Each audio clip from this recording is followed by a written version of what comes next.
The Matrix is a film that forever changed the landscape in Hollywood, featuring some of the most groundbreaking visual effects of its time, iconic imagery, and impeccably choreographed fight sequences of a major Hollywood film. It took inspiration from Hong Kong's action films, as well as anime like Ghost in the Shell and Akira. It became a huge success when it was released in 1999, and earned a fair amount of critical acclaim, even taking home 4 Academy Awards. Its 2 sequels were received less enthusiastically by both audiences and critics. The films instantly became a pop culture phenomenon that we've all seen parodied numerous times, earning praise for their action, visual effects, and general concept, criticism for its wooden performances, confusing scenes, and cliché dialogue. But there's a whole wealth of insight the films provide from a philosophical standpoint, something present in all 3 films in the trilogy. The first film largely interprets Plato's allegory of the cave.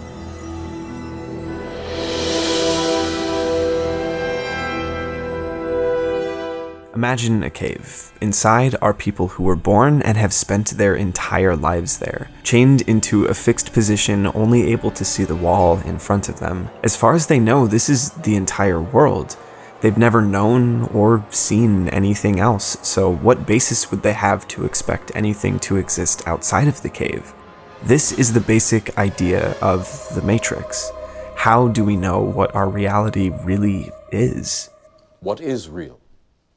How do you define real?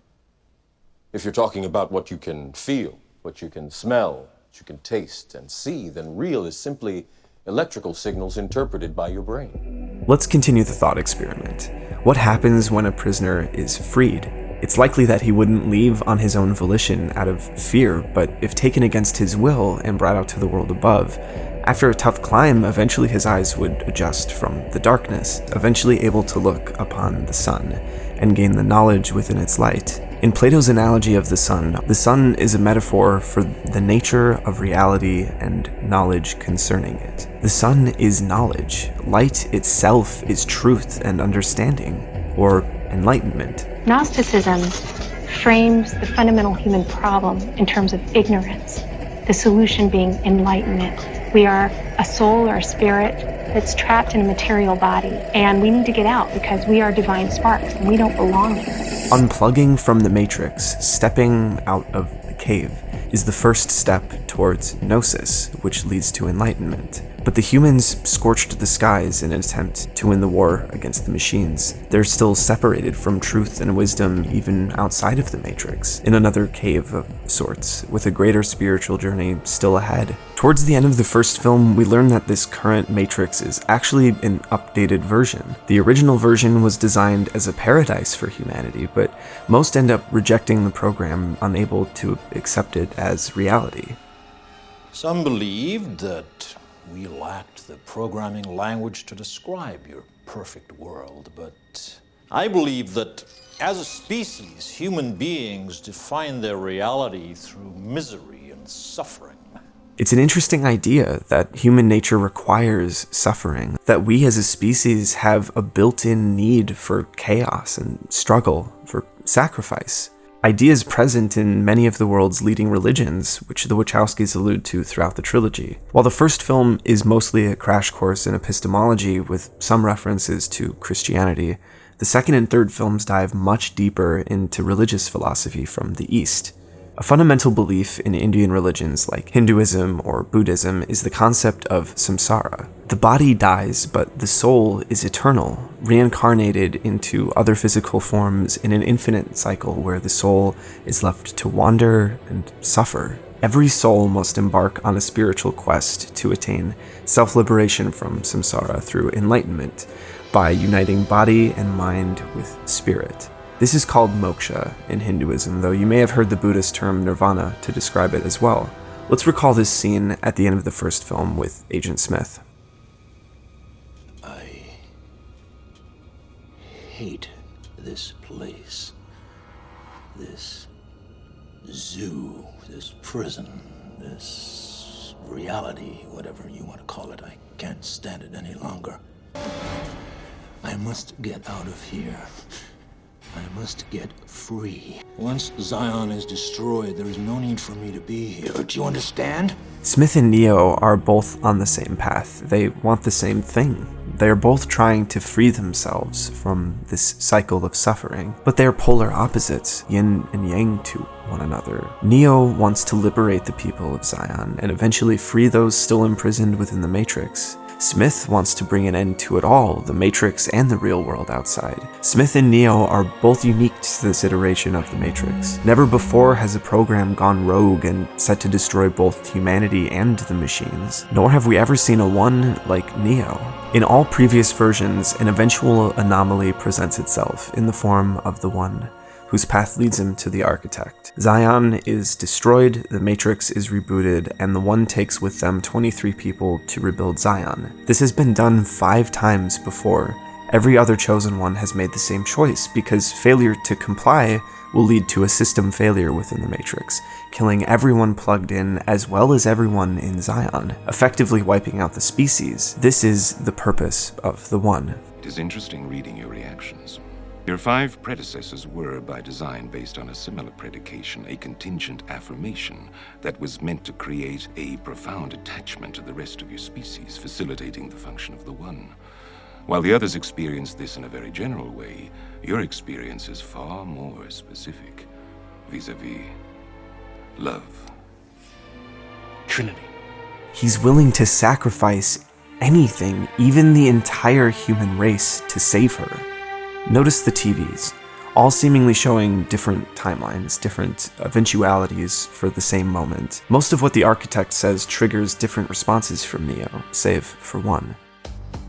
When left with the choice between saving humanity or saving Trinity, he makes the choice no other one before him did. He catches her in time and removes the bullet she's been hit with, but the Architect's words prove to be prophetic. Already I can see the chain reaction. The chemical precursors that signal the onset of an emotion, designed specifically to overwhelm logic and reason. An emotion that is already blinding you from the simple and obvious truth. She is going to die, and there is nothing you can do to stop it. He would have done anything to protect her, but the path of the One requires sacrifice. Losing her was his penultimate challenge before he's ready to accept his fate. His final challenge comes in the form of confronting Smith, where he must make his final sacrifice. You have to die to resurrect spirit, and it's a very common motif, not just in the Christian tradition. It's a very common motif in Buddhism. You have to die to your separate ego in order to awaken to being one with everything. There is a belief in Hinduism called Brahman, the ultimate reality that unites all things. It is the source from which all things are born, to which all things must also return. By defeating Smith and allowing himself to die, he is reunited with spirit, identifying his soul's place within Brahman, or in the films, the source, thus bringing an end to the endless cycle of samsara and liberating Zion.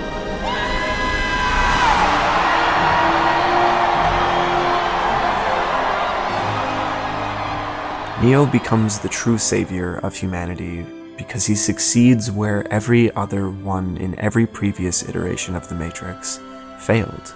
If you look at the whole trilogy, it's really outlining this whole general view of body, mind, and spirit, what has to happen when they're alienated, and that it can be reunited when somebody, either the individual or a savior helping others, reconnects with spirit, and that realigns all these different dimensions, which makes the full integrated human being. And then when that happens, then the matrix itself is dissolved, because it's no longer alienated. The machines showed up in the gross realm as horrifying attacking machines only when men were alienated from spirit, because that's how spirit appears when you're alienated from it. It appears as Smith attacking you in the Matrix and as the machines attacking you in Zion, or the gross body. And when spirit is recontacted, both of those revert to their natural expressions of light and peace. These are just some of the many philosophical ideas the Wachowskis explore in the Matrix Trilogy. There are many other illusions and thought experiments like Robert Nozick's experience machine or Descartes' theory of a great deceiver. It touches on theories brought forth by great philosophers like Kant and Hume. It meditates on the questions of reality, causality, and free will, not to mention the obvious commentary on technology or a submissive society. The films may have their flaws, some with writing, some with the performances, some of the CG looks very outdated by today's standards, but one has to admire the Wachowskis for attempting something never done before in a major Hollywood film. This is one of the very few movies that has tried to make this sweeping statement about these grand dimensions of human existence that have been touched upon by the great traditions for 2,000 or 3,000 years. And that's why I think you have to applaud the extraordinary ambition of it. The fact that they would simply sit down and try to do that is, to me, astonishing. I mean, that alone puts it in a very unique category. And I think that's why it's so exquisite.